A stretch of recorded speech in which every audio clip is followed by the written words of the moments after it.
Grammar की boring किताबें भूल जाइए। कैसा रहेगा अगर सेलम रिच ट्रायल से आपको ज़बरदस्त किस्म की वोकैबुलरी, ज़बरदस्त किस्म के इंग्लिश एक्सप्रेशंस आपको सीखने को मिले। आए चल के देखते हैं द क्रूसिबल आर्थर मिलर का, और इसका एक एक लफ्ज़, एक एक हरफ पर मैं आपको रोक रोक के सिखाऊंगा, और उसमें ज़बरदस्त किस्म के जो एक्सप्रेशंस हैं उनको अलग भी हाईलाइट करूंगा ताकि आपकी परमानेंट वोकैबुलरी का हिस्सा बन जाए। जो आप नेचुरली तौर पर वोकैबुलरी सीखोगे वो ज़िंदगी में कभी भी आपको भूलेगी नहीं। तो चलें स्टार्ट करते हैं एपिसोड नंबर 4 ऑफ, यानी जो मैं किस्तों वाइज कर रहा हूँ, तो चौथी किस्त हम देखते हैं द क्रूसिबल की, और आप सीखेंगे ज़बरदस्त इंग्लिश। चलें स्टार्ट करते हैं।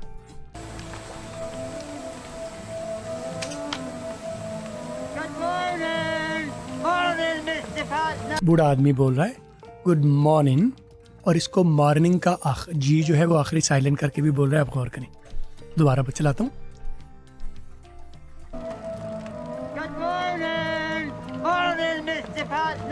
आपने गौर किया, आखिरी जी नहीं बोला। ये मॉर्निंग के साथ सिर्फ नहीं है, हर आईएनजी वाले वर्ड पर जो आईएनजी पर ख़त्म हो उसके साथ ये रोला है कि आखिरी जी नहीं बोला जाएगा। ऐसा नहीं है कि ये ग्रामर का कानून है या स्पोकन का कानून है, बल्कि आप मॉर्निंग भी बोल सकते हैं, मॉर्निंग भी बोल सकते हैं, इवनिंग भी बोल सकते हैं, इवनिंग भी बोल सकते हैं, रनिंग भी बोल सकते हैं, रनिंग भी बोल सकते हैं। तो क्योंकि जी के साथ आप ऑलरेडी बोलते हो, वो आपकी ऑलरेडी प्रैक्टिस में है, तो मैं आपको अभी कहूँगा आगे ऑनवर्ड आप जी के बगैर बोलें ताकि ये स्टाइल भी आपके पास, ये दोनों ऑप्शंस आपके पास आ जाएं। तो आपने यहाँ सुना कि वो दोनों मर्तबा ही मॉर्निंग बोल रहा है।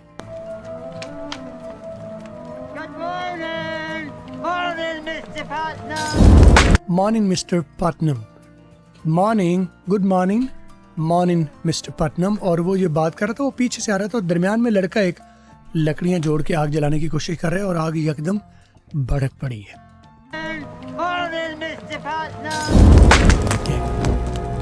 और वो नोटिस कर रहा है, वो बंदा पटनम, मिस्टर पटनम जो है वो खड़ा हुआ है अक्रॉस, यानी इधर से ये आवाज़ दे रहा है, गुड मॉर्निंग कर रहा है, और वो उधर देख रहा है। दरमियान में एक बच्चा लकड़ियां जोड़ के आग जलाने की लड़का कोशिश कर रहा है, और जब उसने गुड मॉर्निंग बोला तो वो आग भड़क उठी है। तो ये हैरानी से देख रहा है, जैसे लिंक कर रहा हो किसी बात से कि इसका क्या लेना देना है इस बात से।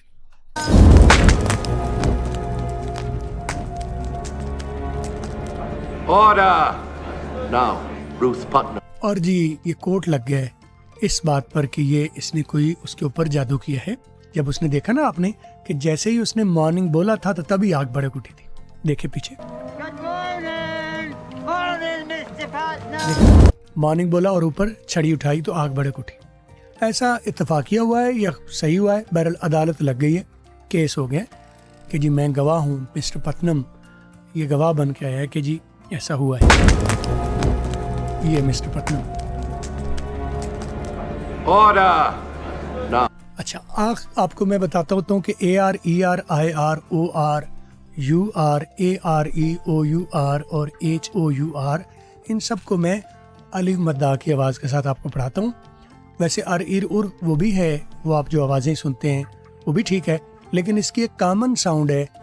तमाम वाउल्स की एक साउंड अलिफ मद्दा है, सेकेंडरी साउंड, और आर की प्राइमरी साउंड अलिफ मद्दा है। और ये प्राइमरी सेकेंडरी भी मैंने ही लिखे, कोई किताबों में लिखा हुआ नहीं है। तो चूँकि उनकी दोनों की आवाज़, जो वाउल की सेकेंडरी आवाज़ और जो आर की प्राइमरी आवाज़ अली मद्दा है, तो उनको दोनों को कंबाइन करके अली मद्दा बोला दिया जाता है। तो ओजा, मॉर्निंग भी आपने सुना होगा, मॉर्निंग में भी मॉर्निंग बोला था, मॉर्निंग रे उसमें वाजे आपको नहीं सुना था। अगर नहीं आपको तसल्ली तो पीछे से जाके दोबारा उसको सुन लीजिए। तो अब ओडा, तो ओडा, ओडा, ये ओडा और आडा, इसका फ़र्क क्या है? ओ आर को ओ आर ही बोला जाए, यानी ओ को ओ ही बोला जाए तो ये ब्रिटिश लैंग्वेज बनती है, और ओ को आ करके बोल दी जाए तो ये अमेरिकन लैंग्वेज बनती है। अगर इसे आडा करके बोला जाए तो ये अमेरिकन लैंग्वेज बनेगी। अगर इसे ओडा करके बोला जाए तो ये ब्रिटिश लैंग्वेज बनेगी। ये तो आपको एक साइन मिल गई। और आर्डर का जो आखिर वाला ई आ रहा है उसको अली मदा करके बोला है, आर्डर नहीं बोला। ओडा, उसमें पिछले में भी रे नहीं बोला। ओडा या आडा ब्रिटिश और अमेरिकन में, और आखिर वाला ई आर भी अली मदा की। ये सिर्फ इत्तफाकिया नहीं, आप जब भी ऐसा सुनेंगे अल्फाज इसमें AR ER IR OR UR ये कॉम्बिनेशन हो तो वो अली मदा की आवाज़ देते हैं। Order! ओडा, देखिए ऑर्डर नहीं बोला। Now, Ruth Putnam. Now Ruth Putnam. अब जो है क्या है कि रूथ पटनम वो आके गवाही देगी। तो देखा तो मिस्टर पटनम ने था ना उसे, बूढ़े आदमी को, शायद उसको लगा कि इसने कोई जादू किया, यानी किसी को नुकसान पहुंचाने के लिए जादू जो होता है, तो केस हुआ उस पर। तो रूथ पटनम उसकी बेटी को क्यों बुलाया जा रहा है, ये मेरे भी गौर करने की बात है। Now, Ruth Putnam. Ruth When did you last see Mr. Jacobs? He come to me 2 night past. When ये बच्ची की गवाही दे रही है, छोटी बच्ची रूथ पटनम। ये रूथ थे की आवाज नहीं है, रूथ। तो ये TH की आवाज है, वो थे नहीं होती, से होती है। और अगर से ना कर सकें आप, तो आप सिंपली थे तितली वाला बोले, रूथ पटनम ऐसे करके बोल सकते हैं। थैंक यू ना बोल सकें तो थैंक यू बोलें। थ्री नहीं बोलें, 3 बोलें। और 3 ना बोल सकें तो सिंपली 3 बोल दें। यानी थे नहीं बोलना, या तो इसकी करेक्ट आवाज है, या सिंपली ते तितली वाला जो उर्दू में है। लेकिन थे जो बोलते हैं वो गलत बोलते हैं, वो नहीं है, मैंने सुना नहीं है गोरों को। तो आपको भी ये एडवाइस है कि आप भी ऐसा इसको या से बोलें, रूथ पटनम, या रूथ पटनम, थे नहीं बोलना। he come to me 2 night past. वो क्या करिए बच्ची, ही कम टू मी, कम का मतलब है ही के साथ तो SCIS लगता है ना, क्योंकि ही लग गया पीछे। ही कम टू मी, वो मेरी ख्वाब में आए, ये पास्ट में कहीं लग रहा है, केम होना चाहिए था, कम लगा है। ही कम टू मी, वो मुझे मेरे पास आए, कब? Ruth Putnam. When did you last see Mr. Jacobs? When did you see last see? When did you last see? तुमने कब देखा? When did you see? तुमने कब देखा, आपने कब देखा? When did you last see? तुमने आखिरी बार कब देखा? राइट? जज पूछ रहा है, रूथ पटनम उससे पूछ रहा है, When did you last see Mr. ये जो बाबा है उसको आपने कब देखा था? Order! Now, Ruth Putnam. Ruth Putnam बच्ची को मुखातिब कर रहा है। When did you last see Mr. Jacobs? ये बच्ची वो पीछे बैठी है कोने में, तो ये छोटी बच्ची जो पीछे, तो वो अब उसको, यानी आवाज़ पहले आ जाती है, ये जे कट होता है एडिटिंग में, टेक्नोलॉजी, यानी अब वो कटहरे में खड़ी हुई है और उससे पूछा जा रहा है, When did you last see? When did you last see Mr. Jacobs? Mister Jacob को लास्ट तुमने कब देखा था? He come to me 2 night past. He come to me, वो मेरे पास आते हैं या आए, कब? He come to me 2 night past. Tonight past, आज रात जो है वो, जो रात तकरीबन गुजर गई थी, When I was bed. तो वो मेरे पास आए थे। He come to me 2 night past. When I was bed. When I was a bed, ये बेड भी कह सकते हैं। बेड का मतलब जो नाउन भी है, जो जिस पर सोते हैं, और बेड का मतलब सोना भी होता है, लेटना भी होता है। अब जैसे कहते हैं ना, I am going to bed, मैं सोने के लिए जा रहा हूँ, तो सोना भी जो है वो बेड बना, उसका मतलब भी बेड बनता है। Come to me 2 night past. When I was bed. When I was bed, जब मैं लेटी हुई थी, जब मैं सोई हुई थी, मतलब कहने का मकसद है कि मैं जब सोई हुई थी तो मिस्टर जेकब रात को पिछले पहर आए जब मैं सोई हुई थी। वो बच्चा, वो बाबा, वही बाबा जिसके बारे में वो जादू की बात हो रही है। He come to me 2 night past. When I was bed. Ruth, you are mistaken. वो बाबा पीछे से कह रहा है, रूथ, इसको मुखातिब कर रहा है बच्ची को, रूथ यू आर मिस्टेकन, आपसे कोई गलती हुई है, आप गलत हो। एक तो होता है हम इल्ज़ाम कहते हैं कि यू आर मिस्टेकन, तुम गलत बात कर रहे हो। यहाँ मिस्टेकन पैसिव वॉइस जब लगाया जाता है तो ये पैसिवली कहा जा रहा है, यानी बड़ा एक्टिवली कहा जाए तो इल्ज़ाम है, पैसिवली कहा जाएगा तो वो क्लैरिफिकेशन कर रहा है कि शायद आपको गलत फहमी हुई है। यू आर मिस्टेकन, शायद आपको कोई गलत फहमी हुई है। You are mistaken. ये पैसिव वॉइस है। You are mistaken, you are at mistake, ये एक्टिव वॉइस है। You are mistaken, you passive voice है। You know me. You know me. Ruth, you are mistaken. You know me. Ruth, आपसे कोई गलती हुई है, या आपसे गलत फहमी हुई। गलती भी हार्ड वर्ड है, क्योंकि इल्ज़ाम बनेगा तो वो अदालत में तो वो खुला इल्ज़ाम को वो लेगी नहीं, बल्कि उसको डिफेंड करेगी, तो वो बड़ा पैसे भी बड़ा बूढ़ा आदमी है ना, समझदार आदमी। यू आर मिस्टेकन, शायद आपसे कोई गलत फहमी हुई है। यू नो मी, आप तो मुझे जानती हैं। You are mistaken. You know me. You know me, आप तो मुझे जानती हो। I am Mr. Jacobs, your neighbor. I am mister Jacob, मैं मिस्टर जेकब हूँ। मिस्टर, मिस्टर नहीं, सुने दोबारा। You know me. I am Mr. Jacobs. Mister, mister, तो मिस्ट आमतौर पर मिस्ट जेकब बोला जाएगा फ्लो में, लेकिन अब मिस्ठा भी बोला जाए तो ई आर उसमें फिर नहीं बोला, वो जो ई आर वाली आवाज। अभी आपको बताइए बात। Know me. I am Mr. Jacobs, your neighbor. फिर नेबा में भी देखें, नेबर नहीं बोला, neighbour. I am mister Jacob, your neighbour. You know me, I am mister Jacob, your neighbour. मैं मिस्टर जेकब हूँ, आपका हमसाया। Mr. Jacobs, your neighbor. I have 600 acres next to theirs. तो वो जज को, अब ये मुखातिब कर रहा है जज को, I have 600 acres next to theirs, यानी मेरी ज़मीन है 600 एकर्स नेक्स्ट टू देयर्स, बिल्कुल उनके साथ ही। नेक्स्ट का मतलब है साथ ही, नियर, यानी उनके ज़मीन के साथ ही। इधर मेरी ज़मीन है, उनके साथ लगती है मेरी ज़मीन। I have 600 acres next to theirs, मेरी 6 एकड़ ज़मीन है इनके साथ, इनके साथ ही, यानी इनका हमारा जो उसकी हदूद मिलती है। 600 acres next to theirs. She has known me all her life. She has known me all her life. She has known me, वो मेरे से वाकिफ रही है, ये मुझे जानती आई है। यानी she knows me, वो मुझे जानती है। She has known me, वो मुझे पुराने से जानती है। She has known me all her life. वो बचपन से मुझे जानती है। She has known me all her life, वो मुझे बचपन से जानती है, छोटे होते देखते ही मुझे बड़ी हुई है। She has known me all her life. He come through my window. He come through my window, ये मेरी खिड़की के जरिए आए। बूढ़ा आदमी खिड़की के जरिए आया। Her life. He come through my window. Then he lay down upon me. He come through my window, वो मेरी जो है वो विंडो के थ्रू आए। Then he lay upon me, और मेरे ऊपर वो लेट गए। Window. Then he lay down upon me. Upon me, मेरे ऊपर वो लेट गए। I could not take breath. I could not take breath, और मैं सांस नहीं ले पा रही थी। His body crushed heavy upon me. His body crushed heavy upon me, और उसका जो जिस्म है मेरे ऊपर क्रश कर रहा था, ऊपर से धक्के दे रहा था, क्रश कर रहा था। heavy upon me, मेरे ऊपर। His body crushed heavy upon me. ये मिस्टर वो पटनम भी देख रहा है, कोई रंजश लगती है।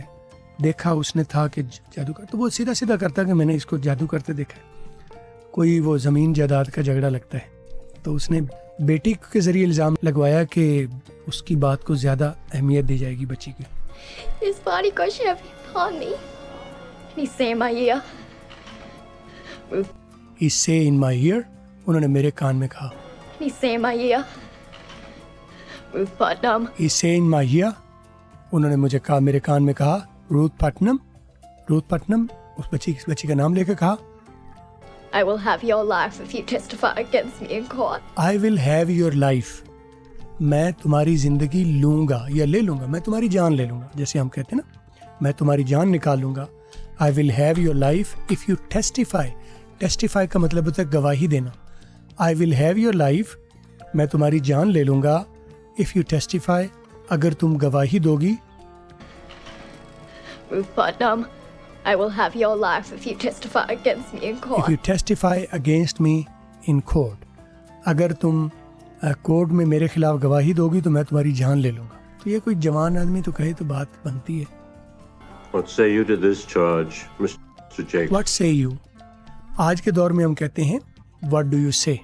आपको क्या कहना है, आप क्या कहते हैं। What say you? तो ये क्लासिक थोड़ी सी पीछे के दौर की इंग्लिश है। तो What say you, Mr. Jacob, to this charge?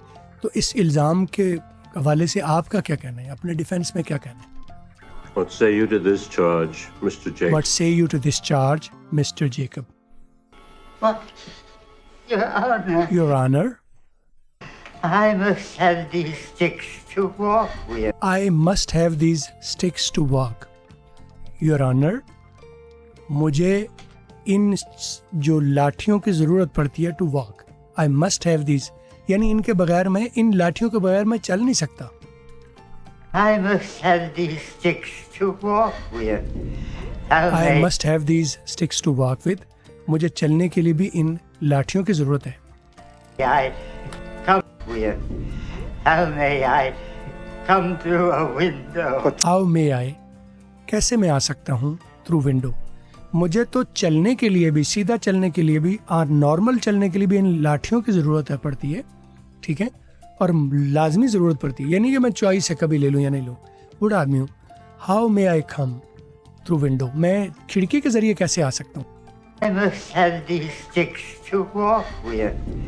How may I come through a window? But you could have sent out your spirit through a window, could you? But you could have. ये जज का हाल है, उस दौर के जज का हाल है. वैसे जजों का आज भी हाल यही है, ठीक है.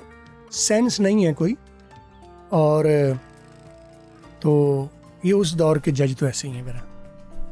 But you could have sent out your spirit through a window, यानी उस could दौर में ये विच क्राफ्ट का बहुत रिवाज था. लोग बड़े करते भी थे जादू, और इसके ऊपर यकीन भी रखते थे. But you could have sent out your spirit through a window, but could you you? Could have sent your spirit through a window. लेकिन आप नहीं आ सकते फिजिकली, तो आपने अपनी रूह को भेजा होगा, अपनी स्पिरिट को भेजा होगा थ्रू विंडो, खिड़की के जरिए. But you could have sent out your spirit through a window, could you not? Could you not? But you could have sent your spirit through a window. Could you not? क्या नहीं तुम send कर सकते थे? यानी तो तुम आपने अपनी स्पिरिट को सेंड किया, अपनी रूह को भेजा होगा खिड़की के जरिए. क्या नहीं भेजा था? क्या नहीं भेजा होगा? Could you not? इस लफ्ज को कहते हैं टैग सेंटेंसेस, यानी कोई कंफर्म करने के. Will you come? ठीक है, will you not? तो ये जो could you not जो उसने बोला, कंफर्म करने के लिए इसको टैग बोला जाता है. जो बात पीछे कही है उसे कंफर्म करने के लिए. But how may my spirit go out of my body? But how may I my spirit go out from my body. लेकिन मेरी रूह मेरी बॉडी से निकल के कैसे जा सकती है? And I know nothing about body. And I know बच्ची nothing. विस्पर कर रही है, शायद आपको नहीं सुनाई दिया. वो कह रही है उनको कि अ black man is whispering on his shoulder. उसके कंधे पर एक काले रंग का आदमी सरगोशी कर रहा है. अ black man is whispering on his shoulder. शायद अब पहले नहीं आप समझ पाए, मैं क्योंकि मेरी ट्रेनिंग, मेरे कान बहुत सेंसिटिव है अंग्रेजी के लिए. आपके भी इंशाल्लाह हो जाएंगे, तो मैं समझ पा रहा हूँ, आप भी नेक्स्ट टाइम समझ पाएंगे.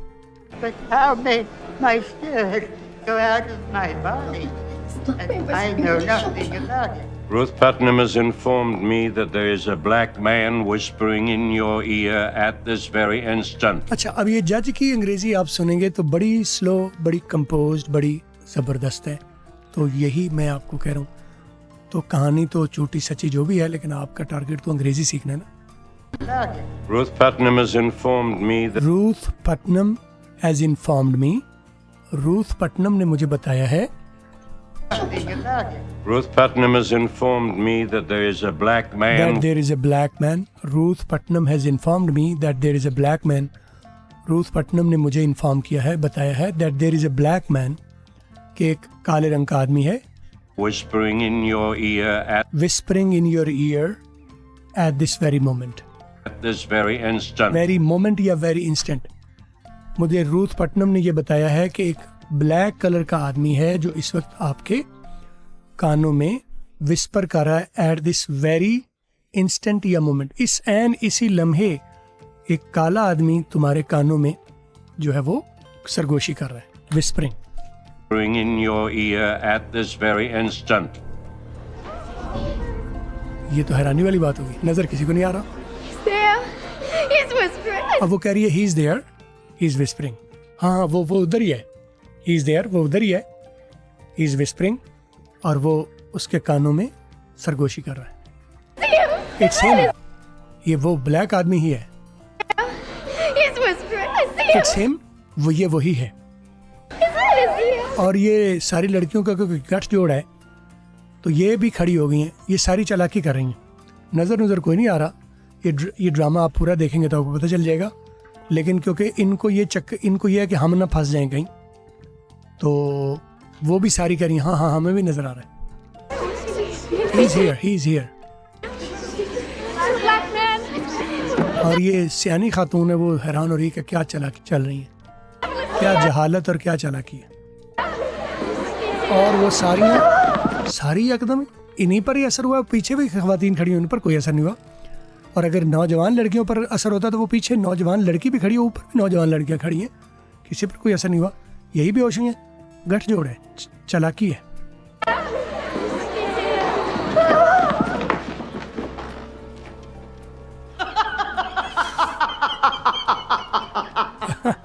How dare you mock them, Martha Corey? How dare you ये अक्सर आप अपनी जुबान में भी इस्तेमाल करेंगे, अक्सर इस्तेमाल करेंगे।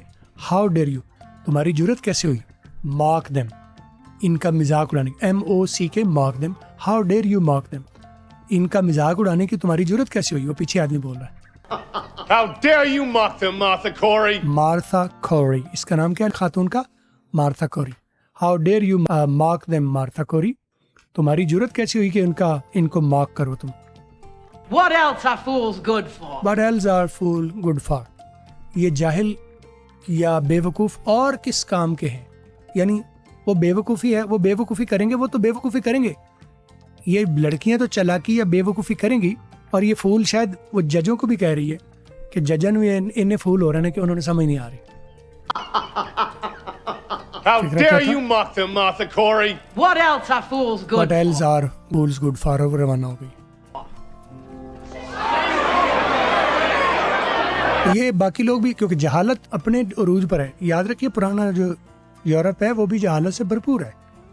तो वो लोग, वो सियानी एक बात कर गई है लेकिन सारे उसके पीछे लग गए।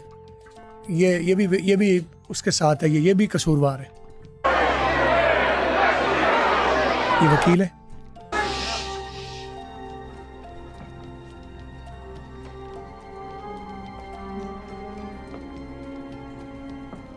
और ये नन जो है उसको सिंपथी दे रही है, उसे भी समझ आ गई है कि होने क्या वाला है, इसको सजा दे देंगे बाबे को, क्योंकि अकल तो किसी के पास भी यहाँ पर नहीं है, जजों के पास भी नहीं और किसी के पास भी नहीं है।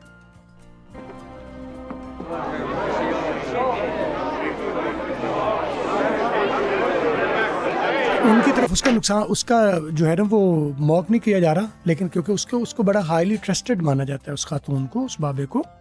तो जब वो भी रवाना हो गए तो वो सारे कह रहे हैं कि ये क्या हो गया, ये भी रवाना हो गई। इसका मतलब है कि ये उसको सिंपथी दे गई है कि मेरी तरफ से अल्लाह भला करे आपका, लेकिन मुझे लग नहीं रहा कि भला होने वाला है। तो बहरहाल ये मैं कंटिन्यू रखूँगा ड्रामा, आप देखते रहिए। और ड्रामा देखना मकसद नहीं है, अंग्रेज़ी डेवलप करना मकसद है। और आप अपने सवालात मुझे भेजिए, कमेंट्स में पूछिए, जो बात आपको समझ नहीं आई है मुझे ड्रामेज़ अपने रिकमेंड कीजिए, मैं उनके ऊपर वीडियोस बनाऊं और आपको सिखाता रहूं। आपसे दोबारा मुलाकात होगी। सब्सक्राइब और फॉलो ज़रूर कर लें ताकि वीडियो आपको मिलती रहे। लाइक तो आप ज़रूर करेंगे। Thank you very much.